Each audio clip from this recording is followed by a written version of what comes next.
Our last talk of the session is about auditing key transparency.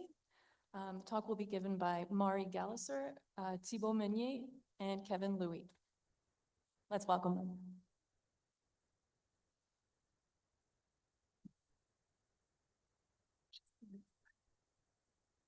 Cool. Hey everyone, my name is Mari, and today I am joined with Thibault and Kevin, and we're going to talk about a real-world deployment of an auditor for WhatsApp's key transparency system. But before I get started, I wanted to ask this room of people super excited about cryptography and security. How many of you, when you're using your favorite end-to-end encrypted messaging app like Signal, WhatsApp, or iMessage, use that QR code verification feature or security code verification feature? Can I see a show of hands? Quite a few. And how many of you have gotten a notification, maybe like read a notification or something like that, that says that that contact's security code or safety number has changed? Okay. And how many of you just kept on texting your friends anyway? Also, yeah. Cool. So I say that to say that in the real world, getting a user experience for this type of security feature is actually really hard. And when I'm not working on privacy or transparency at Cloudflare, I actually train a lot of activists and journalists on digital security skills. And I can tell you that explaining to them how to do this kind of verification and why to do it is actually really difficult. So today we're going to talk about how we're trying to make it a little bit easier. All right, so Kevin will start us off by talking a little bit about the advancements in key transparency over the past year. Thibault will give us a sort of demo and architecture of our auditor, and then I'll close us out by talking about how this fits into the wider context of transparency and where we're hoping it's going next. All right, so yeah, let's start off with a quick recap on key transparency. So this is roughly the, if you ever use an end-to-end encrypted messaging app, this is roughly the experience for users when you're trying to start a new conversation with a user. Basically, users find each other through some public identifier. This could be a phone number or a username. There's a server, a centralized server that keeps this mapping from these usernames or phone numbers to public keys. And then users, when they start a conversation, query the server with the identifier to get back a public key for each other. And then now that you have your contact's public key and your public key, you can do a Diffie-Hellman key exchange, get a shared secret. That secret's used to encrypt your message content. Most of us know this. So the thing that scares me about this setup is that we're basically relying on this centralized server to serve this database of identifiers to public keys honestly, right? So in particular, if the server were to be malicious, then it could insert a backdoor public key when you request for a specific user's normal public key. And this would essentially allow the server to execute a man-in-the-middle attack and intercept the messages. And this would be undermining guarantees of end-to-end encryption. So there is a solution to this, and it's basically QR code scanning, right? And the idea behind this is that if you're willing to meet up with your contacts, then you can do this QR code scan, and it's basically a check saying, hey, I got this public key from the server. Let me just make sure that this is actually the public key on your device. And yeah, so this is great, but the main problem is that most people don't really do the QR code scan. I will say that I've met a bunch of you at RWC in this conference, and we added each other on Signal for the first time. I've made a mental note, we never checked our QR codes. So even for us security-minded folks, this doesn't really happen. So key transparency, this is really the motivation behind key transparency. We want to provide some automatic means of checking each other's public keys without having to rely on the QR code scanning method and meeting up in person. So how does key transparency work? Well, at a really high level, the idea is that the server is meant to keep a log of all user key updates for every user, and then periodically is going to batch these key updates and post a public commitment of this log to some publicly available endpoints.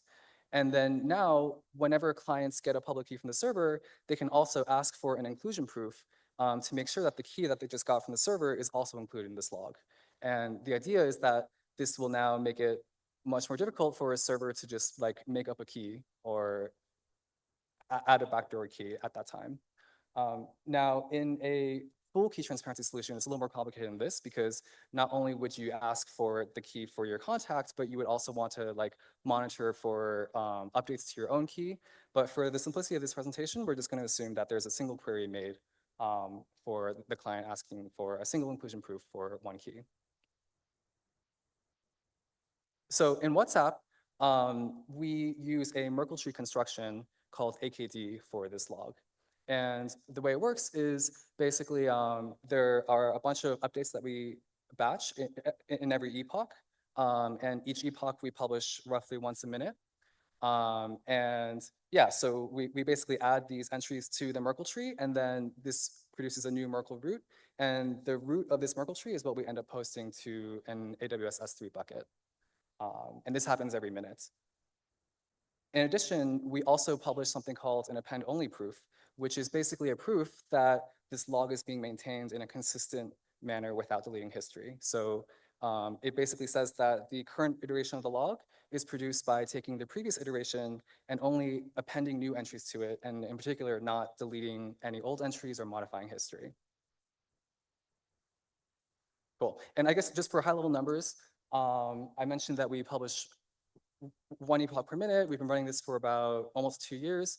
We're up to over 1 million epochs, and our tree has like 90 billion nodes in it. So as I've described so far, with this key transparency deployment, there are some issues. One, we are publishing this root hash to AWS, but then when users ask for public key and an inclusion proof, we also give them a root hash. And there isn't anything currently enforcing that the root hash we give to users in the app is the same as what we're publishing to AWS. And this is kind of a huge problem because this still allows a malicious server to execute a split view attack, right? Like I could, for instance, have some nice looking log that we publish to AWS, a commitment to, but then when I'm actually targeting a physical user, I could serve a different version of the log. So that's issue number one. And issue number two is that these append-only proofs that I mentioned, they're like tens to hundreds of megabytes in length, so we can't really send them down to users feasibly. And so what we end up doing is we post them to the AWS bucket, but it's not clear if anyone is actually verifying them. And that's kind of like a critical component of key transparency if these are verified. So that's basically the motivation for this work, and I'll now pass it over to Thibault for describing our auditor. Yes, thanks, Kevin. And so now that we see the problem, we see that we have already deployed a system, we identify a problem, let's move to the next step. And the next step to solve this issue is introducing an auditor. So the auditor is a trusted third party, which is independent from the log. So the log publishes updates every 30 seconds, but before its updates are trusted by the client, it will actually have to seek a signature from an auditor. So every 30 seconds, it gets the epoch number, it gets the epoch digest, and sends it to the auditor. The auditor will perform some check, so it will verify that the epochs are monotically increasing, that the epochs are valid, and once this validation is done, it will generate a timestamp, concatenate that with the epoch number and the epoch digest, signs it, and send it back to the log. This means that now the log has a signature from the auditor and is able to send it back to the client. The client now has a guarantee that its view of the log is globally consistent and similar to the one of the auditor. At a high level, there's a couple of things that the auditor is doing. It does some witnessing, meaning that it ensures that epochs are unique and in sequential order. It also monitors the epoch transition to make sure that the tree is correctly constructed, and we do that for every epoch. Finally, I want to mention one thing that we do not do as an auditor. We do not see any private information. We don't see any name, we don't see any phone number, we don't see public keys. This is because we use a VRF as the leaf for the tree, and basically the auditor is just a trusted third party by WhatsApp client, but anyone can do that. The S3 bucket published by WhatsApp is accessible by everyone. We just happen to be trusted by clients. Maybe that reminds you of some of the talks that just happened before. This is very similar to what certificate transparency tries to achieve as well. I think the difference is in certificate transparency, you have a lot of CA, you have a lot of logs. And when I'm a website owner, I need to check all of the log for certain policy to see if my certificate has been misissued. On the contrary, key transparency takes a different approach in the deployment we've done with WhatsApp in the way that the log has to seek a signature from the auditor before its updates are trusted by the client. This allows the clients to ensure that as soon as it receives an update, it is trusted. If you try to step back and understand a bit more how we've built that auditor at Cloudflare, the log publishes an update every 30 seconds to S3, and it sends a request to Cloudflare. We've built this service in Rust, and it runs on a WASM-compatible runtime, which is Workers. We also ensure global uniqueness with a product which we have global object, and this ensures to have the global uniqueness and the monotonically increasing property. Finally, there's some of the work which is a bit latency sensitive and computationally heavy, and this is a verification of the proof. And so for that, we compute that off pass. We take the proof from S3, we back it up in our own storage, which is R2, which allows us to claim, verify our claim down the line.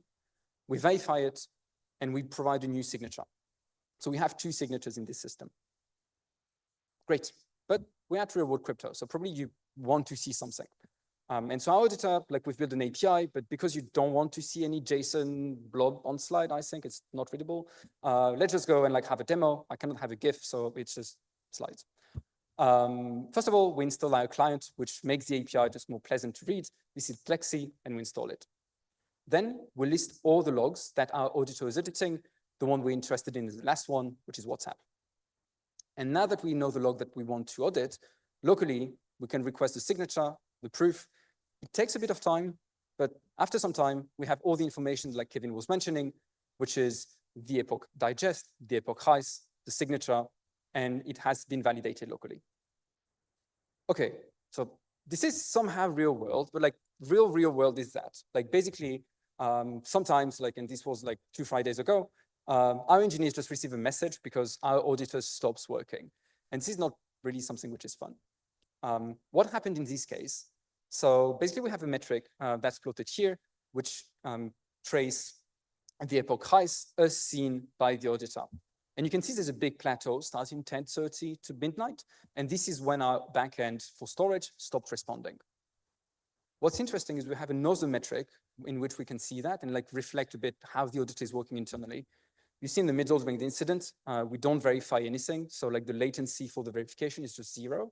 But when we resume, the latency is just sharply increased. And this is because during the incident, WhatsApp has accumulated updates.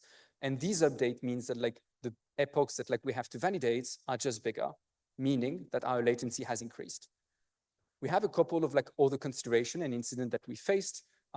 We publish every 30 seconds, so you've seen that. We also have make sure that we have global ordering correct. And in practice, this is more difficult than on academic papers where you assume everything runs on a single machine. And finally, there's the integrity property. We don't want anyone to be corrupt. And this is really something that so far has stayed, but something we really take measures to make sure it remains correct. On that, what's next? I leave it to Mari. Thanks. All right, so obviously, as we've seen in the rest of these awesome sessions in this section, we see the work that we've been doing here within the broader context of the transparency ecosystem. So if we look back to 2013, researchers at Google launched Certificate Transparency, which detects the misissuance of TLS certs, and this now is a system that is widely deployed and protects billions of people from visiting fraudulent websites every day. Then researchers like this append-only Merkle tree for transparency, say less, we can do more here. So they introduced Connix, which kind of provided the building blocks for a key transparency log of public key updates where the tree root nodes formed the basis of a transparency log. Then some really important advancements were in 2019 and 2023 with Seamless and Parakeet, which provided improvements in the tree traversal mechanism for efficiency and also in the inclusion and consistency proofs, which helped improve privacy.